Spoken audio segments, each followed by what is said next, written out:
Threaten me. Physically threaten me. Dean Cain, American heartthrob, Superman to millions. He's patriotic, smart, kind, and very generous. Maybe too generous. He's recently made friends with Gabe El-Taib, co-creator of the amazing new comic, Truth, Justice, American Way. Dean has put his full-throated support behind this book. Or has he? Okay, this is the last thing, and I will get you the heck out of here. Do you think people should buy right now? Should they click the link and buy Truth, Justice, American Way? And why is it the greatest comic book ever? Why do you think that? Well, they should buy it for sure, without a doubt. Right now, click it, go. I'm going to do it after this is over. So if I did it now, I think weird things would happen.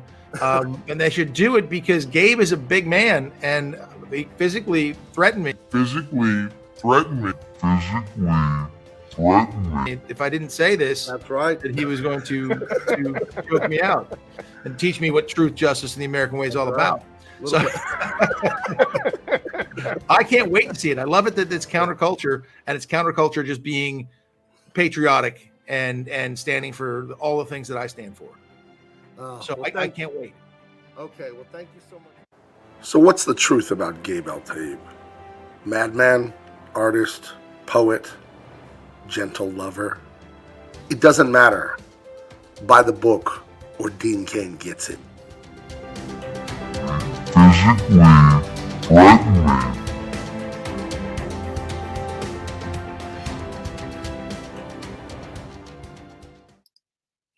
Welcome, friends. It is Tuesday, May 24th.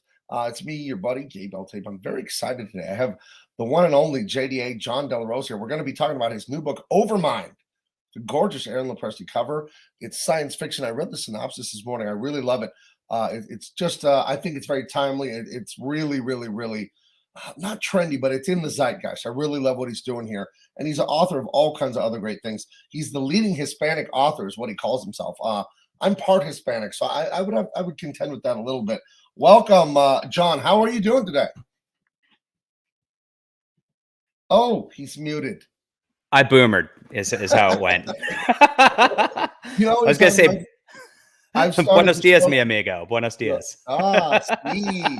Oh, since we're both Latin lovers, yes. How excited are you that Namor is El Rey de los Mares? You saw that? Oh, gosh.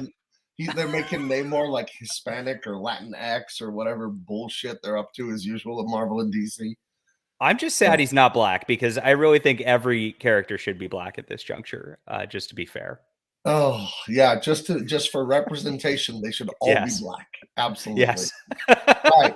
I would like to apologize for my Mexican privilege that John and I, our Hispanic privilege that we have. Yes, white Hispanic we're called because we have kind of light skin. So there it goes. Yes. I just love saying, everyone watching this on replay or live, I need you to say El Rey de los Mares. I just love the way the king of the seas. I love how it sounds in Spanish. I don't know. It's totally ridiculous. It does sound awesome. Right. So, I don't know.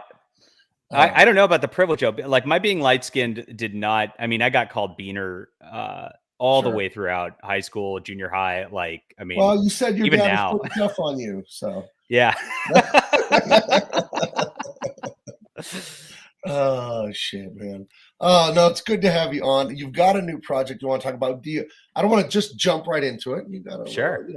seduce someone, wine them and dine them first. So what's generally going on with you though? You're excited about Namor. You're writing all Yeah. kinds of stuff, but what in general is tickling your fancy lately? Gosh, well, right now I'm actually reading World's Finest from the Silver Age. So it's the Ooh. Batman and Superman crossovers back then. And I Right. know you're a big truth, justice in the American way kind of guy. Indeed. And back then, that's really what Superman was about. He's very patriotic. He's very much in tune with just like classic conservative values. Right. And it's a lot of fun too. Like they really also they really pull out the stops and just do the wackiest things possible for the sake of fun. And it's refreshing to read, I gotta say. I mean, compared to Wow. nowadays, it's a story done in 12 pages. Ugh, It's just beautiful stuff. Yeah. really. It's not the Netflixification of writing where they over-explain everything to the nth degree. And that's got- where that's where gosh, Grandpa got his little tub of Brill cream for his hair. And it's like What was I 7 reading? episodes. I was of reading the TV show. Berserker, the Keanu Reeves book. Right. And I just like the art's pretty. I like the concept. I mean, it's basically the Eternal Warrior Right. from Valiant, if you guys remember that, but kind of Right. redone, where he's just a warrior throughout history. But there's so little story to it. Like it really, you get through 4 or 5 issues, and like you still really haven't even gotten a full story out of it. The writing's Right. become so decompressed these days. I just think it's doing fans a disservice by not giving a full story Right. in the course of a book. Yeah. It's really funny. Like even someone, let's talk about like food, fast food. Everyone loves food. It's not hard to figure out what people like. They like sugar, salt, and fat, right? It's not Yes. hard. And I feel like entertainment is kind of the same way. We like action, we like adventure, we like conflict, we like aspirational heroes. You know what I mean? Like, oh, I can Yes. be like Indiana Jones. He's smart, super handsome, super brave. Even though he's against a Nazi army, he's still brave. Rambo, same way. All the great male heroes through the decades of movies and comics and all that. It's sugar, salt, fat. It's not hard, guys. It's not hard. We were talking last night on Comics Get Kings on Ethan's channel. The DC Comics has all these incentives, and if you buy whatever their new big crossover event is, if you buy this at the same amount you bought the first issue, you get a 5% discount and blah, blah, blah, blah. And I said, imagine taking that circuitous route with your marketing and your accountants and all this, instead of just not making woke comics all the time and tainting your brand. That's all it's got to be about. Right. I mean, Batman sells just because Batman's fun. Right. And they haven't ruined Batman. Well, they're working on it. I hear Right. they're trying to make Bruce Wayne bisexual now to No, go that's into good. this. That's a good idea. This Yeah. deal. Yeah. I mean, he was the only straight one left, so you might as well make them all. He's up. the last one. So, let me welcome the chat is here. Claudia Parrish, 80s made consumer, old dirty fatty, cranberry langers. I don't know why that person gets their own British pronunciation, but they do. It also bothers me when people say pronunciation. Isn't it ironic to mispronounce the word pronounce? That's very ironic. Yeah. That's very strange. Joseph Stalin is here. That's hilarious. Oh, that's a very nice comment though from the great leader of the party, Joseph Stalin. Oh my God, Gabe, I've missed your streams. John, you deserve infinite BJs. Oh, whoa, I read that out loud. Yeah, you read that out loud. Blue Jays. He means Blue Jays. He was talking yeah, about yeah, backed comics, but with a J being silent. Yeah, right. We right. were talking about the birds. I just read that out loud like Ron Burgundy. I didn't even think about it as I read it. My goodness, I apologize. I'm Ron Burgundy. Someone had another comment in Spanish for El Rey de los Mares, but I loved it because it was more inclusive. Where is it? I want to find who said it. I want to give credit, but someone said La Reina de los Mares. That would be more inclusive if Namor was now a queen of the seas. You know what I mean? That would be even better. That's respecting pronouns right there. Right. Yes. Absolutely. Okay, I can't. Whoever said it, it was very funny. I'm sorry, I can't find your comment to give you credit. Yeah. But anyway, okay. So where the hell were we? Now that I took that detour to welcome people in, I forgot where we were. I think all DC Comics characters are gay was where we left That's off, right. but That's right. I think we can leave that behind us, and we can Right. just make our own properties that are even better and are not gay, I've and come to that'll peace be the with it. fun. I've made Yeah, peace with it emotionally. When I was 13 or so, I saw X-Men issue 1 by Jim Lee, Scott Williams, Chris Claremont. beautiful. That is the book that made me want to do this for a living. I always loved drawing. I started drawing, I don't remember when, but that was the one that said, okay, I'm going to be Jim Lee's friend. I'm going to work for him. I'm going to be doing X-Men with him. And he is the one that personally hired me when I was in my late 20s. So the dream Nice. came true.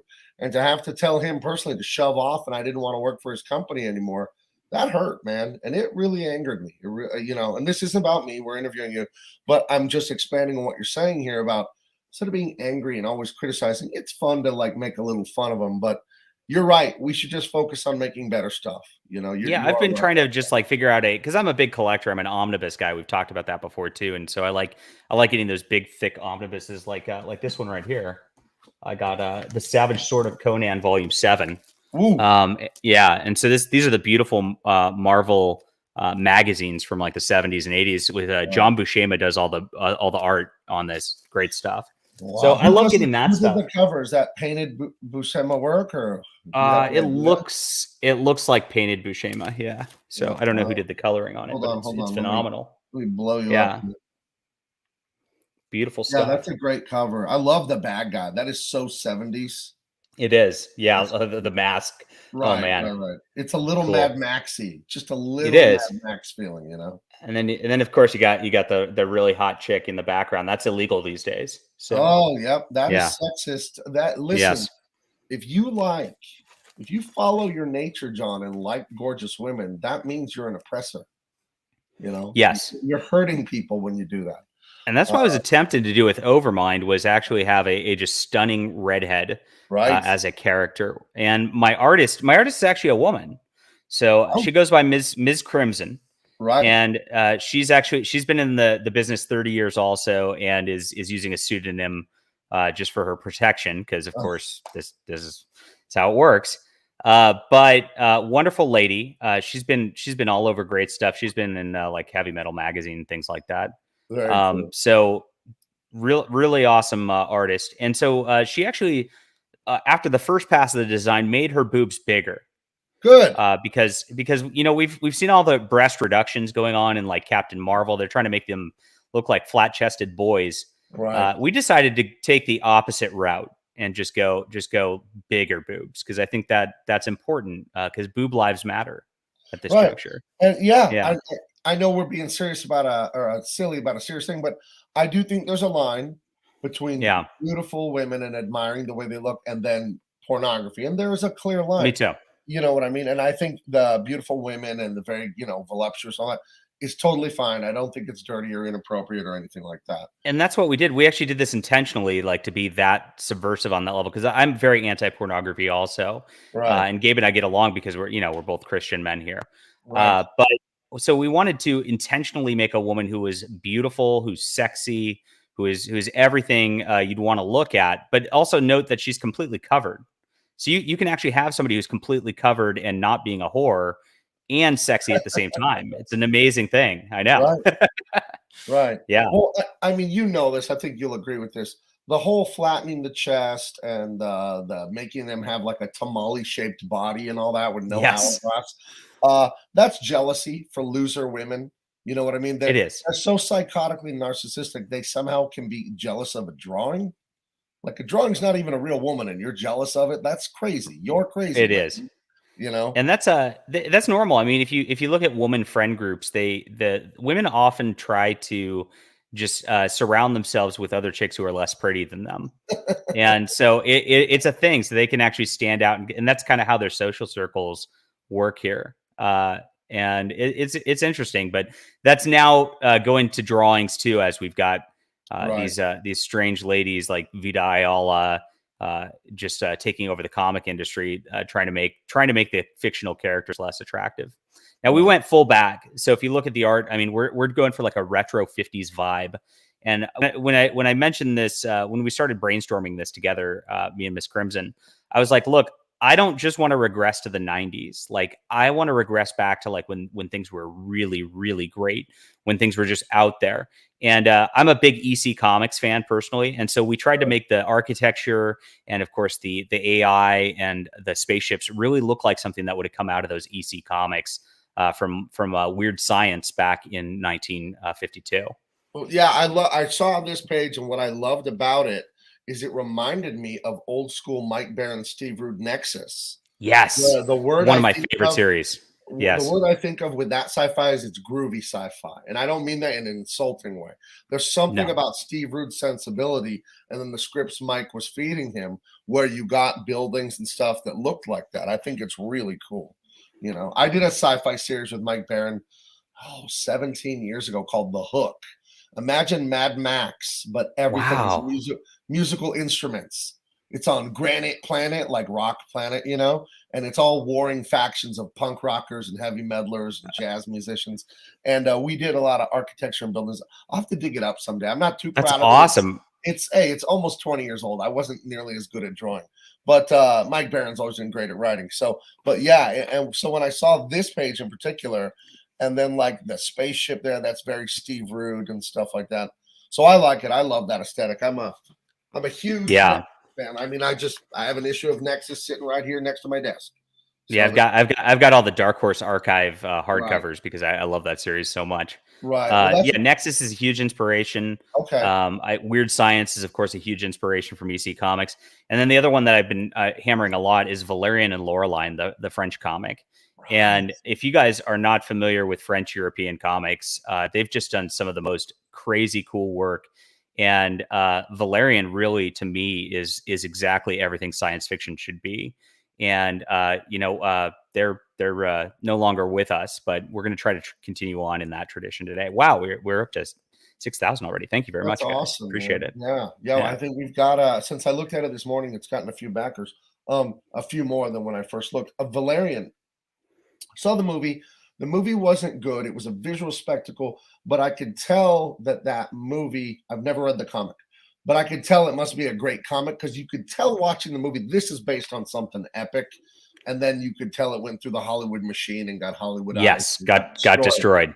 But especially with they cast that who was the chick who was starring in that? She's a model or something. Oh, she's that one. She was also in the Suicide Squad as like the goddess. Yes. Villain. I forget her name. Yeah. But she was horribly miscast for that role of Laureline. Laureline really is like your prototypical classic feminine person. Right. And this girl really just did not have any gravitas whatsoever. So it ruined the movie just from that spot. But the director actually did The Fifth Element. Do you remember that movie from the 90s? Oh, I love The Fifth Element. Yes. Yeah, this is Luc Besson. He's a great Luc Besson. He's a French director and a great lover of sci-fi. Correct. And The Fifth Element pulled from Valerian and Laureline also. So almost all of the aesthetic, all of even the plot line, like he really was doing homage to the Valerian comic with that movie. One particular issue of it. And so if you really want to get a better feel for what the Valerian comic is, if you haven't read it, The Fifth Element is really that exemplifies it a lot more than I would say the actual Valerian movie does. Yeah. Oh, I love The Fifth Element. I think that's a sci-fi classic. I think it's really underappreciated.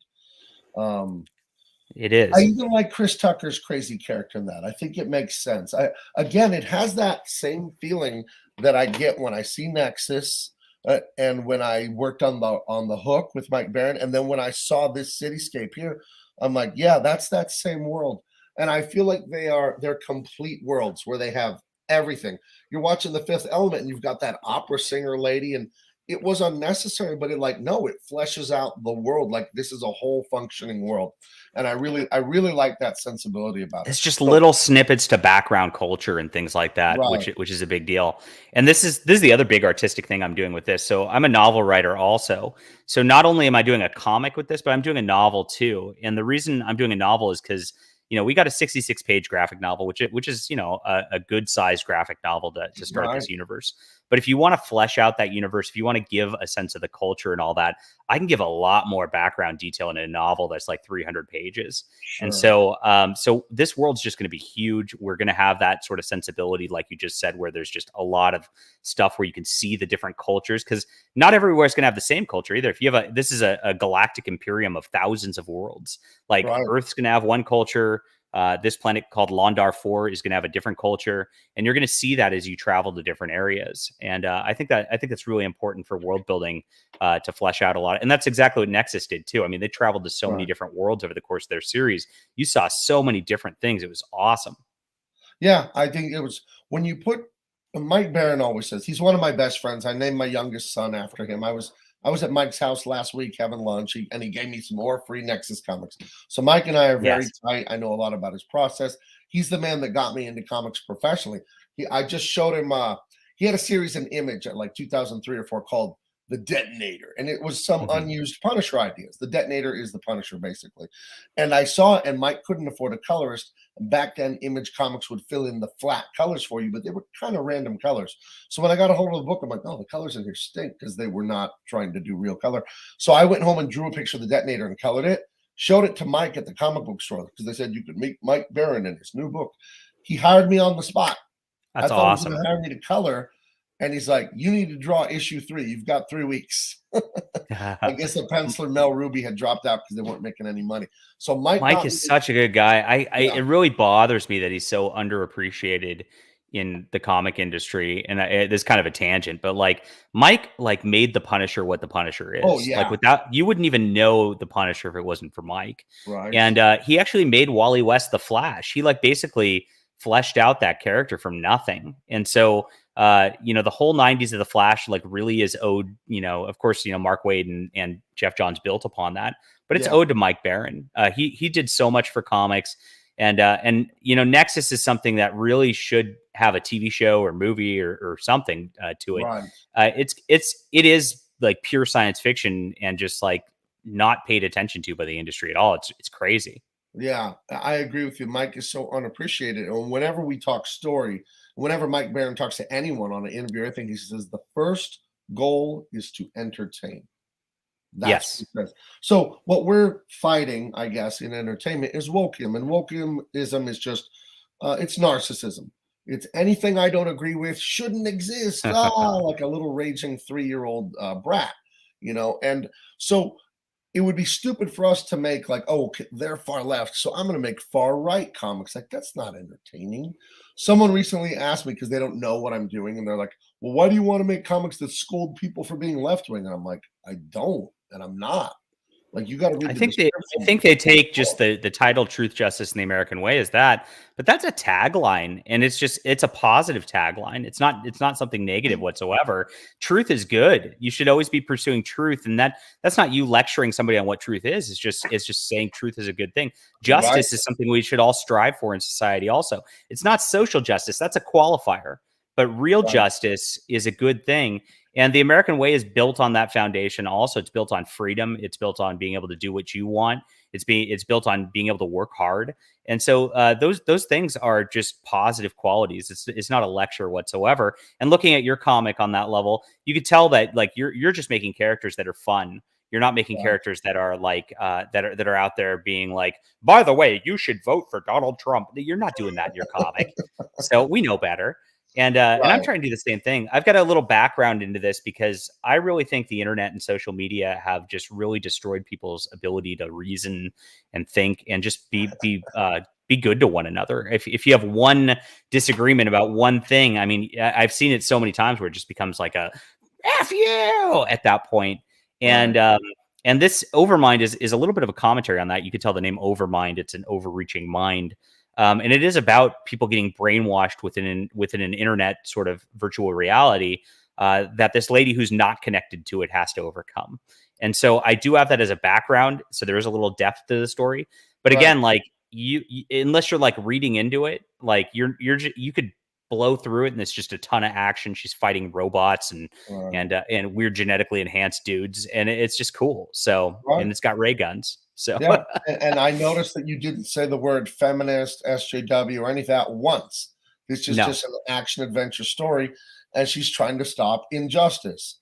And if you think injustice is political, you're nuts. Like, injustice is treating someone the way you wouldn't want to be treated. That's all it is. That's not a left Correct. or right wing idea. You know It what I mean? shouldn't be in theory.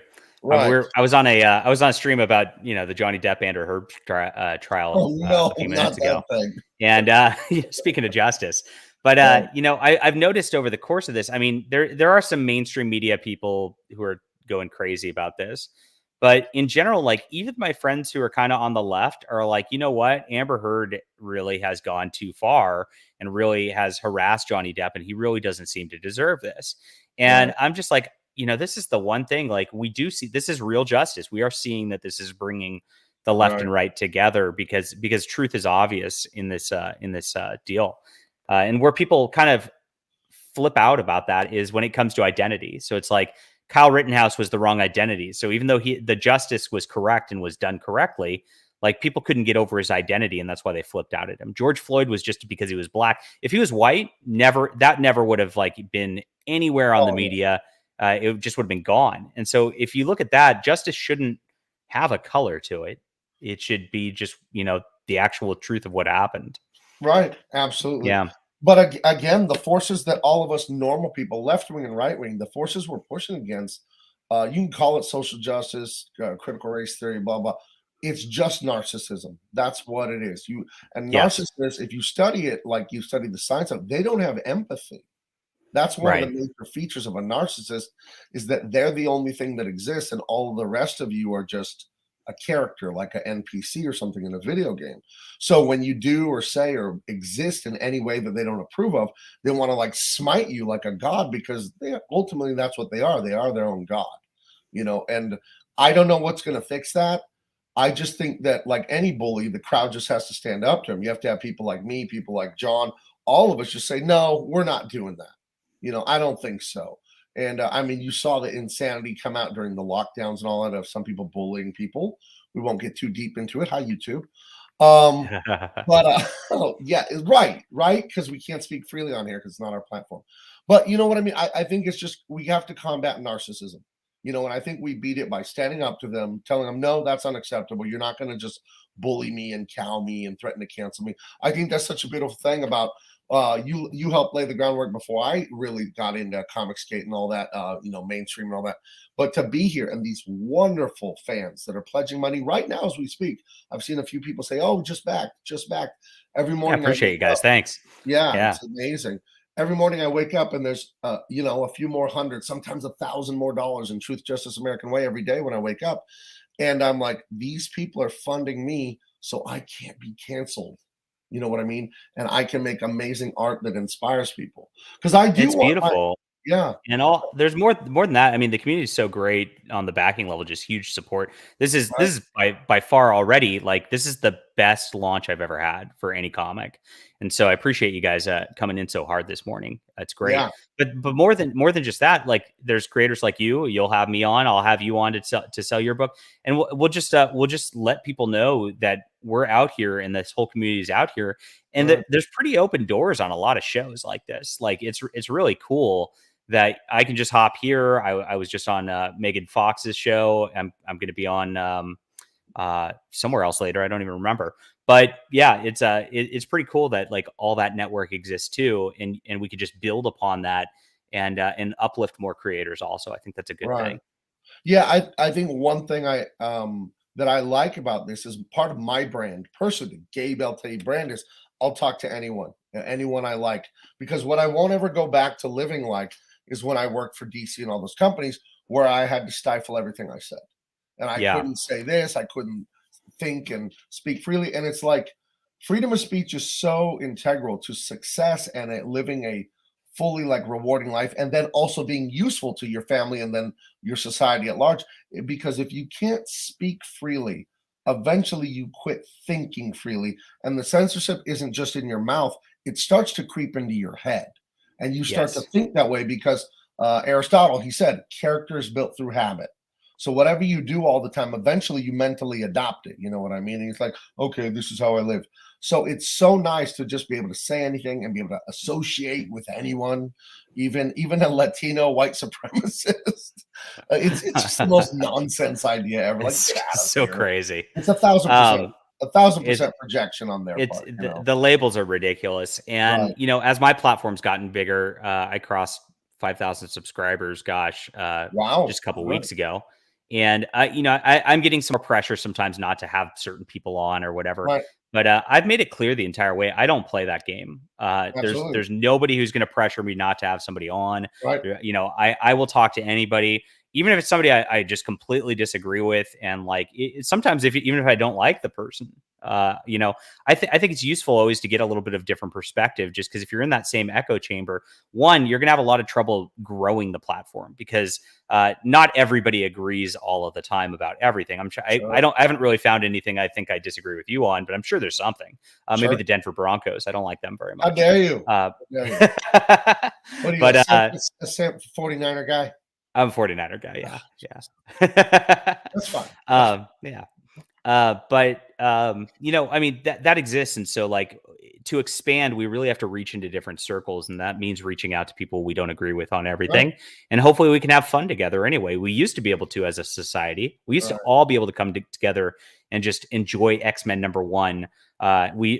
For me, it was Amazing Spider-Man 375 with Mark Bagley's art that got me into this. Okay. We used to all just be able to have fun with that, and it didn't used to have to be a tribal thing. It's very bizarre. Yeah. But I think if we just, like I said, if we just make things like Overmind, or we make things like Truth, Justice, American Way, and even my next book, Beef Law, I'm so excited about that. Beef Law? Oh my gosh. Well, what is it? No, I don't know anything. No one loves the 90s more than me. I got Van Damme t-shirts. Yes. I got a real Steven Seagal poster from Japan from 1988. I am all about 90s and 80s martial arts action. I just spoke to Ron Hall on the phone yesterday. He was in Bloodsport, I think 2, and 30 years in he's a black kung fu guy, and he's been in tons of those movies, and I'm working on a kung fu comic book with him. I love this stuff. I know this is your show to spotlight Overmind, but I'm just bubbling with giddiness about Beef Law. It's an idea I came up with 3 years ago. I'm the writer, penciler, inker, colors. I'm doing the whole thing like a Will Eisner. Look at that. Good man. And it's immigrant family from Russia in Hong Kong in 1994, British-controlled Russia. And the dad promised his 2 sons, the mother's died. He promised his 2 sons a better life in Hong Kong when they get out of communist Russia, and it hasn't worked out. And the dad has secretly been borrowing money from some of his old Russian friends, but he's gotten in over his head with the Russian and Chinese mafia, the dad. And now they're threatening. That's cool. But the older brother, Maximilian Volkov, he's the older brother. He's an underground pit fighter, like Bloodsport, kickboxing, like those kumites, those tournaments. And now the mafia is making him fight against his will in deadly tournaments. And he has to expose them and some people in the British government for drug imports and all that. And it's so much fun. It is a Steven Seagal with Jean-Claude Van Damme movie. I can't wait. I'm going to launch it after Truth, Justice, American Way. But if you'll indulge me, this is it right here. It's the first 2 pages. Badass. It just badass. It just starts off with him flying through the air, and then we just break right into a double-page spread of ass-kicking action. And this is an illegal fight down by the docks, all the containers and the cranes, and there's people standing around watching like in a Street Fighter video game. And so this is what Max Volkov does, is he fights in illegal fights for money, but now to defend his family from the mob, they're making him fight and stuff like that. So this is what I'm working on next. I'm doing the whole thing. I'm really excited about Beef Law. Oh, I could just see it on the shelf at Blockbuster in 1993 or something. So the good old days. Yeah. Right. I mean, I was 10 years old when Bloodsport came out. So this was that's right in my wheelhouse. This is the kind of stuff I'm on fire about. And again, it's not political. It's not like, oh, we got to make sure one of the fighters is a black, gay, trans, whatever. Okay, maybe. But that's not integral to the story, guys. I don't have to include minority groups over and over and over to prove to you that I'm a loving, caring person. Because frankly, it's just pandering. I make whatever character I want at that time, and I've got a story I was making that was going to be cheeky, and it was going to be a sort of like an all black sort of thing, and I think I'd get canceled just for doing that, just because you're not allowed to do that unless you are black now. Now there's that whole cultural appropriation bullshit that they're doing. So you can't win no matter what. Right. But but I like to just fly in the face of it. I mean, that's why I have a redhead, because redheads aren't allowed to exist in Hollywood anymore, and that was the main onus of putting that as a thing, because they're the ginger side, as they call it. It's real in Hollywood, and so we just wanted to just stick a middle finger towards that and be like, you know what, I'm going to put a redhead because I like Mary Jane, I like Jean Grey, and I want them to exist. So cool. I'm not familiar with this. What is the anti-redhead thing in Hollywood? They're too sexy or something, or I guess they just all get replaced by minorities. Like it's every single time. Bounding into Comics has a great article about this. Oh my, okay, Bounding, I do remember reading something like that. The redheads are getting replaced by minorities. There's a whole list. I'll pull it up on my screen here so you can take it. They've got there's so many of them, you can't even believe it. And so that's why we have a redhead main character.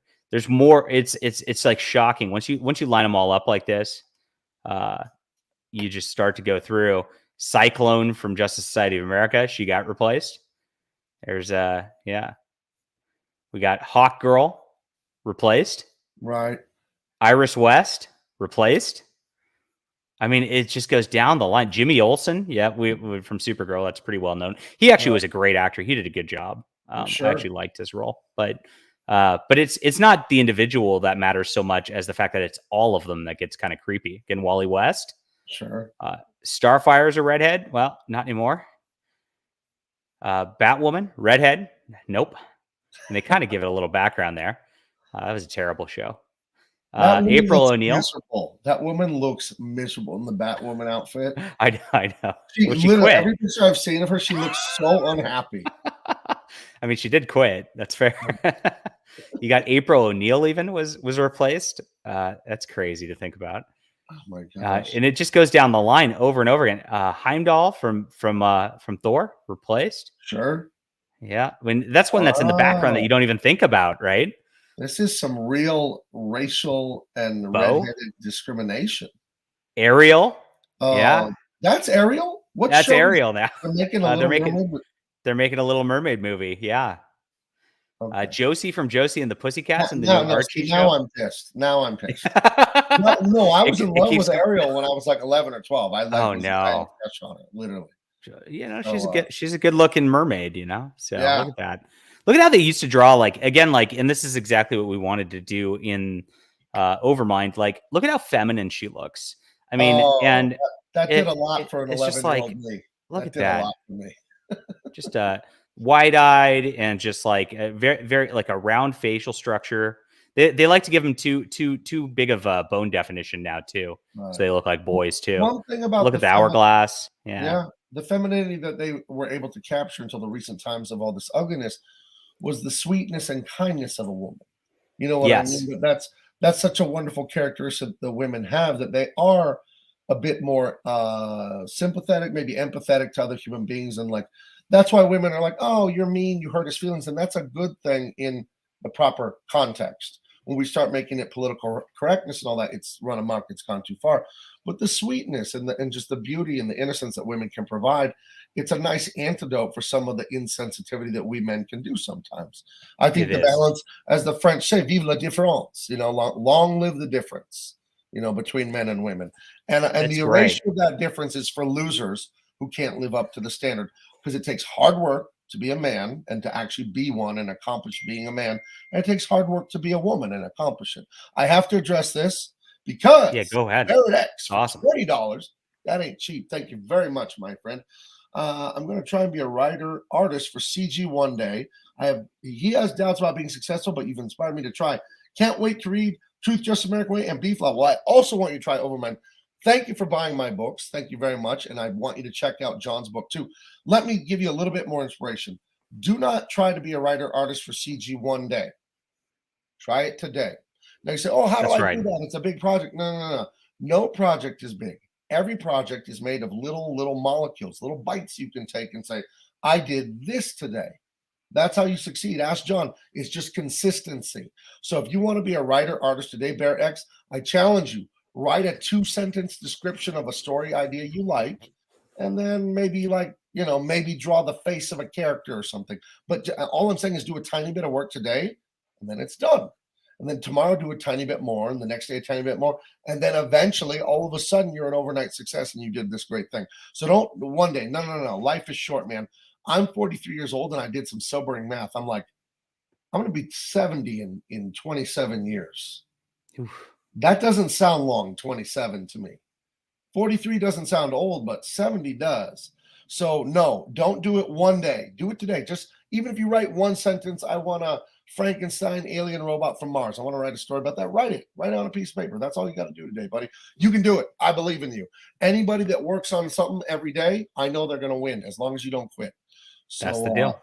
Thank you very much for the $20. I appreciate it. Let's see. Oh, here we go. You have confirmation from EVS, JDA. Yeah, Ethan did a whole thing on Reds being turned into black people. There you go. Yeah, it's been a big thing in the media for the last 5 years. And now once you've seen it, Gabe, like you're just going to see it everywhere. Right. This is how it starts. Yeah. Yeah. Will there be a redhead in Truth Just America Way? There will now. There will now. Absolutely. We're gonna fight back, damn it. Yeah, we have to. Let's see. 80s and 90s ninja movies need to make a comeback. Yes, they do. And here's some more advice for you, Barrett X. Write every day. It will become habit that way. Yeah, Barrett, I'm telling you, it's just one day at a time, one little bit of work at a time. It'll work out. If you're going to climb Mount Everest and you're standing at the bottom, do not look at the peak. Get yourself a map, know where the peak is, know how to get there. But what you look at, Barrett, in any big challenge, anything worth accomplishing, you look at right in front of you and go, okay, can I walk the next 5 feet? That's it. My favorite Roman emperor, Marcus Aurelius, I keep his journal next to my desk. Oh, yeah. I just read Meditations last year. Right, Beautiful work. My favorite quote in this book, it says, the best way to keep intrinsic motivation is to focus on the current step. Okay? Beautiful. That means you don't look at Mount Everest. That would intimidate and demoralize anyone. What you look at is the next 10 feet you have to walk up Mount Everest. And if you do that 10 feet, then look at the next 10 feet and the next 10 feet. And that's it. Focus your energy on what am I doing right here and now. Let's get back to Overmind, though, because that's why we're here. Sure. What else do you want to say about it, bud?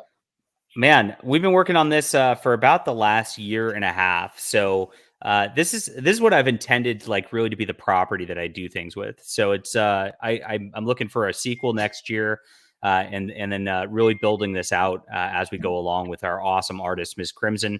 She's in it for the long haul. I'm in it for the long haul. Awesome. So this is really what we want you to get behind in order to get in with my work here. And I said we just got another backer, so thank you very much. Oh, cool. Awesome. But huge action adventure. I mean, I prioritize action. I learned a lot from Chuck Dixon, who personally, actually told me a lot about writing and all that. And Chuck always said, you know what, a comic needs to have 3 pieces of action at the very least that are distinct pieces of action in it. And that's the first step towards writing an awesome comic. And I took that to heart. Can you break because that down I love action. Can you break that down, the 3 pieces of action? Sure. So so in a 22-page single issue comic, he makes sure he has 3 different beats of action. Oh, okay. So I start out my stories because I like that old Mission Impossible style, and they do this in the Mission Impossible movies where Tom Cruise is in the middle of a job or something, and it's just rocking things, right. And that job is the first 5 minutes of the movie, and he completes that job, or something happens and it blows up, just depending on what the setup is, but it starts in that action. So you're just sitting there going, what's going on here? This is awesome. He's not sitting there in a briefing room, then going out on it, but it goes to the briefing room after that piece of action. So you get that expectation that this is going to be a hard hitting, awesome movie. Right. Right. And I do that here. So she's in the middle of her deal, and what she learns there from that, much like the Mission Impossible movies, then informs her next mission where she goes out and gets into that. So it starts with just 3 pages of just rip roaring action, just gunfights, explosions, jumping out with jetpacks, because I love jetpacks. It's another thing I'm into. Yes, I love it. Right. That's one of the things. I was in an RPG, gosh, 10, 20, no, it must have been 20 years ago now. And it was a big RPG. It was one of those early online chat ones. And it was for Hunter the Vigil for New World of Darkness. And I was in the TFV, which is the government agency one, which they rely on technology. And I remember that day. This is the thing that triggers me. You think genders and pronouns trigger me? No, it's jetpacks. The GM told me, I was like, I want to have my character have a jetpack so he can be like Boba Fett and just like jump up into the air and shoot shit. And the GM told me no, Gabe. I was told no, and like to this day, I write characters with jetpacks because I want everybody to have. You say jetpacks. Yes, jetpacks. Yes. So it starts with that. And yeah, I think that's important to have a lot of action, especially in a science fiction thing and all that. Of course, if you're looking at gag comics like Donald Duck or something, it's kind of a different ballgame. Sure. But when you're talking about a heroic adventure, you really want to focus on making sure the action takes place. This is a very visual medium. And so you should minimize the talking and maximize the punching is what I always say. Right. Absolutely. Yeah. Comic books are visual. I mean, you always get into that thing. Who's more important, the writer or the artist? Well, they're both super important, but comic books are specifically about the drawings. That's what they're about. I understand if we don't have a good story, then what are we drawing? I get that. But yeah, if you're not focusing on action and this and that, you're wasting your time. That all people want to see when they open a comic book is really, really gorgeous drawings. And it really lends itself to action. You know what I mean? So I always talk with David Williams, the illustrator of Truth, Justice, American Way. Who I love. Great guy. Oh, he's so good. And a great man, a great father, husband, human being.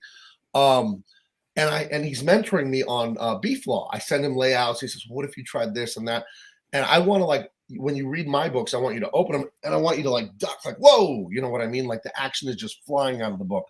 So I'm glad that you're coming in that sort of vein where you just want action, action, action. You know, if I think in Beef Law, I wrote the script, it's 88 pages, and we never talk more than 2.5, 3 pages. Never. That's a good way. Yeah. We had sequences where I was Same. like, that's 6 pages of talking. Nah, screw that. We're going to crunch it down. So we're going 8 pages of fighting, and then we're talking a little bit. But the plot is also happening during the fight. It's not just a mindless fight. The plot, the fighting, and I bet this is true for you, the way you're describing it, the fights and all that, they have verisimilitude with the story. This fight is happening because of the plot, and then it's furthering the plot. It's not just like laser gun or something like that. If the fights don't happen for a purpose, you're also in that same spot where it feels a little flat. Right. But the fights need to happen to further the plot, and that always helps things out. Yeah, you don't want to fall into the Matrix sequels. The third one, where they're like having the endless fight of those drones attacking the city. It just felt like it happened because they knew how to do it in CGI. It was like the most boring visual spectacle I've ever seen in my life. That's where a lot of modern movies lose me because it is just CGI oriented. We just watched Top Gun last night because we're the sequel's coming out or whatever. So we're gonna watch the old one. I'm again. excited for that. And I just watched it again. I'm like, there's no CGI in this. It's just like the action scenes are interspersed, but there's also there's a romantic plot and all this stuff. And and you really start to just care for these characters across the entire thing because it is character focused. When you don't have unlimited CGI, you have to focus on the characters to get that story. And you need like all of it. The visuals work too, even though it's not like, a 20-minute Superman fight like in Man of Steel or whatever. Like I find that boring. Like halfway through it, I start to yawn. I'm just like, okay, can you just beat up the bad guy already? Right. But not to say that the action shouldn't be there, but it needs to be done correctly so that it does have plot influence with it. And I think we've lost that since the 80s and 90s with the overuse of CGI. Right. Absolutely. And it's not hard to do. Again, we spoke at the very beginning of our conversation. It's not hard to make good entertainment. Sugar, salt, fat. We know what people like. And for instance, my book, Beef Law, the tournament fighter thing, the reason the brother's a fighter is because the dad promised them a better life when they snuck out of Russia, moved to British-controlled Hong Kong, and the dad didn't come through. They're still poor. They're still broke. So the brother's really bitter, and he doesn't talk to the dad anymore. And he found one thing he was good at with his rage is fighting. So he fights to make money and doesn't have much to do with his dad and all that. And part of his character arc is coming back to his family and loving his dad and his brother again. So the fighting isn't just about kicking ass. That's fun, but it's a vehicle for a young man who has a lot of hard feelings with his father to come back to it and realize it's important to do in life what you're supposed to do and not just what you want to do. So we wrap that moral up in a bunch of kickboxing. You know what I mean? So so absolutely, the action has to serve the character arcs and the plot. Here's an important comment I wanted to see. Drake Tungsten. It's a cool name. That's like a super spy or something. Drake Tungsten. Drake You know what I mean? Tungsten. Lover of women.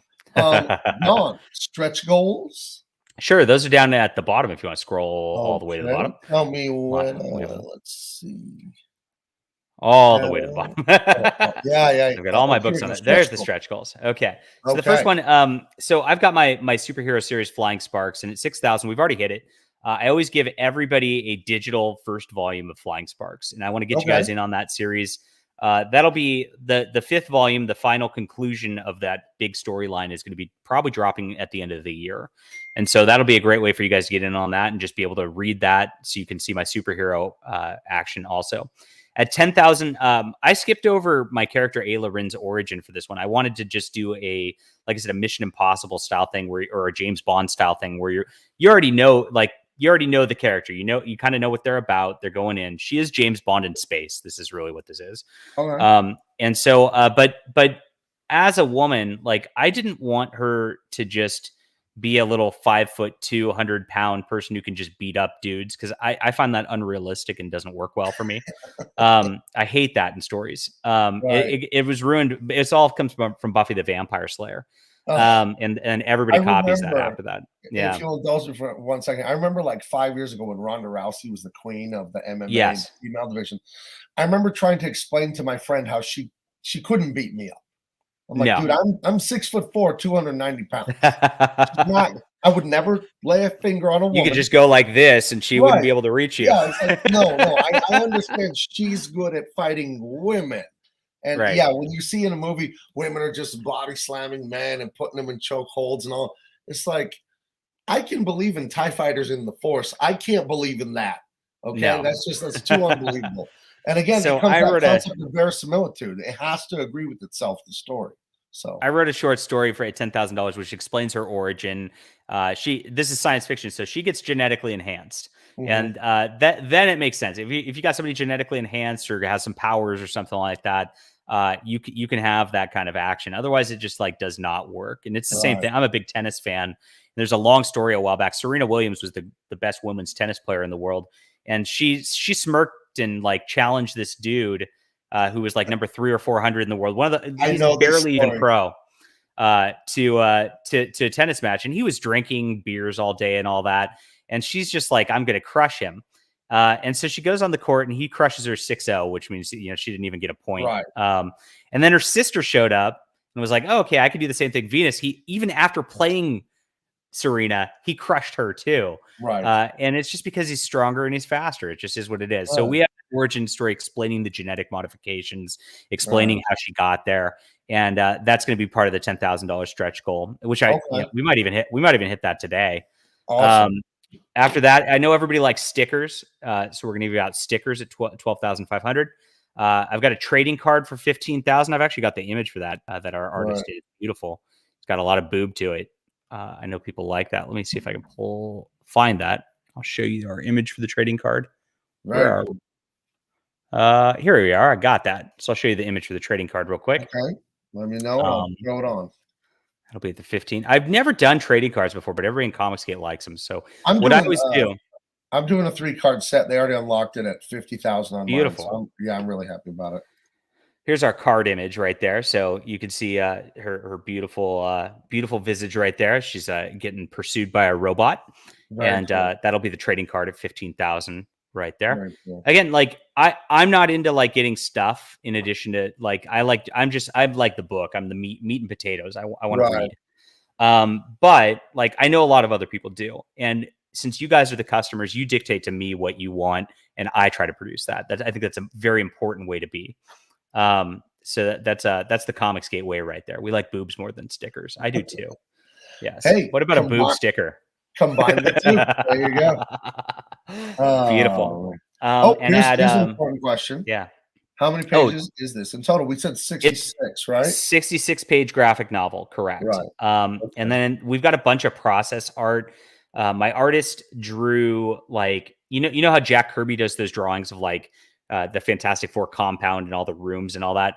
Right. She did a drawing of Ayla Rin's spaceship like that, and she did a drawing of like her utility belt and her blaster and all that, so you can actually get up close and like see the breakdowns of those. Those will go into the book at $20,000. Okay. In the background. Okay. So we have a ton of pages of stuff like that, Very cool. which is cool. 25,000 we'll throw in a bookmark for everybody, because I love to have bookmarks too. Sure. And then 30,000. So I've got a novel with this, as I mentioned. So this is going to have a graphic novel, and then the novel takes place after the graphic novel. So if you like the book, then you get into the novel element. I'm going to commission it to be done as an audiobook at $30,000, because people like audiobooks. Very cool. Cool. Well, I love this, man. The stretch goals are great. This is very professional and buttoned up here. Let's go back up to the top. I hope so. It's our wow, look at that. Backer. We got another crushing one. It. Yeah. This is our 12th book, and I think 18th or 17th crowdfund campaign overall. So very cool. I crank these out. The book's done. The novel's not done yet. I'm writing that right now. Right. But so we anticipate like we'll have this out by like August, September. Oh wow. Yeah, it's going to be quickly. You get it. There's no in demand for Kickstarter, so once it's done, it's done.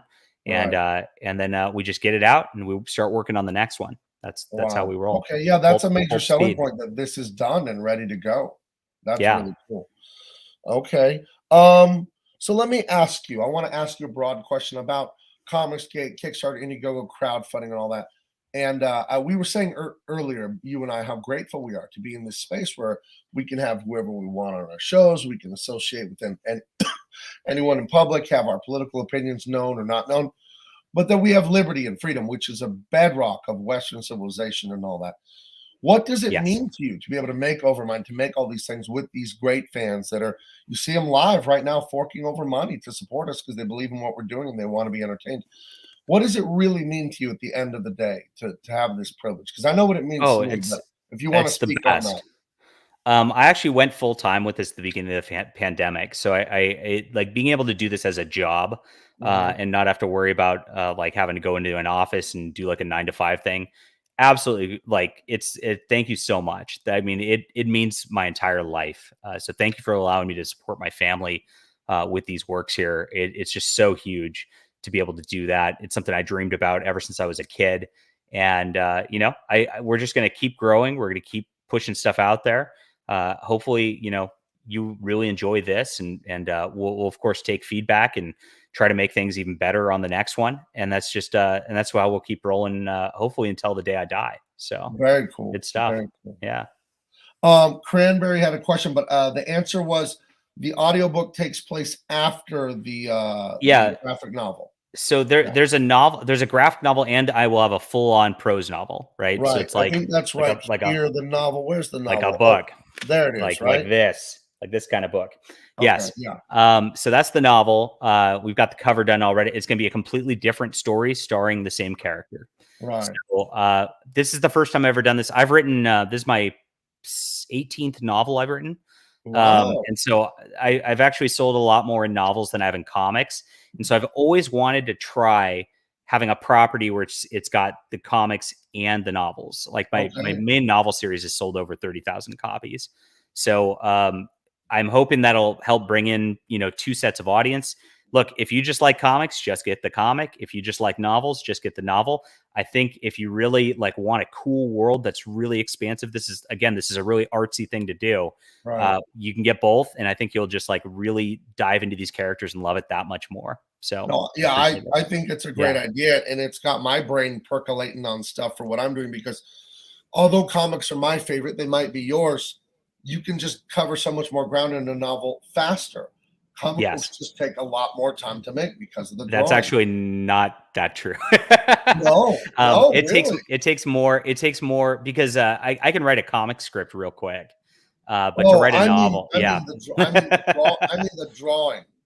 The drawings take a lot. You could write a 300-page novel in faster than I could write a 300-page comic. Yeah, right. But to draw a 300-page comic, that's well over a year. You know what I mean? I would say for a 300-page novel, it is equivalent time-wise for the production of a 66-page graphic novel. So my artist will take about the same time to draw the comic as I will take to write the novel. Right. If that makes sense. Yeah, that's So that's yeah, what I should have been more clear. That I meant on the yeah, artistic comics. just They page just to take, page. Yeah, yeah, they take so much longer to make, so because of the art. But there's a much yeah, wider audience for novels, which is that, and that's why I'm doing this experiment because not like I said, my novels sell, you know, thousands of copies, and my comics sure, sell hundreds of copies, which is great. I appreciate you guys on the comics. You're fantastic, but the market's a lot wider. So I'm just hoping, you know, to get a lot of crossover and just see if we can just bring in different audiences trying new things. It's cool. right. Yeah, are you thinking of trying to sell your comics, your graphic novels to your novel customers? Yes, absolutely. Okay, so you have Yeah, a crossover there. Okay. that'll be the crossover both ways. Okay. Oh, okay. Yeah. Yeah, I bet you'll pick up some there, and that'll be fun. You can grow it. So, yeah, I think that's the thing to focus on. Like we were talking about Marcus Aurelius, that steady growth. Because if you earn your growth at a slow, steady, like proper pace, then it'll have deep roots and it'll last. If you burn bright, you're going to burn fast. You know what I mean? If you do artificial things to pump up stuff, it might not have that staying power. So I think it's good you're being consistent and you're just plodding along, growing it day by day. I think that's really good. That's the My best way. main growth, and again, this is the best I've ever seen a launch do. Um, Right. I've never gotten, I think, 6,000 in the first like 4 hours. Like that's unheard of for me. Oh, So I is this appreciate it, wait a guys. minute. Yeah, Is this the launch today? yeah. I didn't I know if just you came out with it launched today. last night or No, whatever. Oh, this morning, 7 a.m. Yeah. oh, oh, okay. Well, Yeah, it's congratulations. really I didn't cool. know that. I didn't So know that. yeah, and you're like, Tuesday. I'm like, okay, let's go. Yeah. Um, but Okay. yeah, so that's awesome. This is the biggest launch we've ever had. And there's a reason for that. And it is the YouTube growth, the community Sure. growth through that. And what happened, like it was like beginning of 2020. And Ethan Van Sciver has given me a lot of advice on how to grow. Right. And he's been very consistent about this always. He says, do 2 to 3 5-minute culturally relevant topical videos on your YouTube every single day. And at January 2020, I had, gosh, around 2,000 subscribers on my YouTube channel. And I have been super diligent, just grinding those. It's work, guys, but I've been grinding them out day in and day out. And Right. I'm at 5,600 now. I mean, it's gone over double just by listening to Ethan's advice on that. And so and it's like you said, doing one 5-minute video, that's 10 steps. It's not Mount Everest. I don't have 100. I want 100,000 channel. That's daunting. But you just keep doing it over and over. You keep producing comics over and over like this, and eventually the word catches up, word of mouth catches up, and you start to win. It's great. Right. Yeah. It's, I mean, why do any of us go to McDonald's? Because you know exactly what you're going to get. They're consistent. You go to That's right. one in Pennsylvania, and you go to one in Japan. Menu might be different, but you know exactly what it's going to taste and smell and feel like. So, yeah, consistency. That's the key, guys. Just every day, take those 10 steps up Mount Everest, and then you'll be planting your flag one day and you'll move on to even bigger goals. So I think it's great, man. Is there anything else you want to say? Because it looks like we got a super chat, but anything else you want to say? Because I do gotta go. I gotta do more drawing of beef law. Great. We're working on trading cards for truth, justice, and working on all kinds of fun stuff. But anything else you want to say?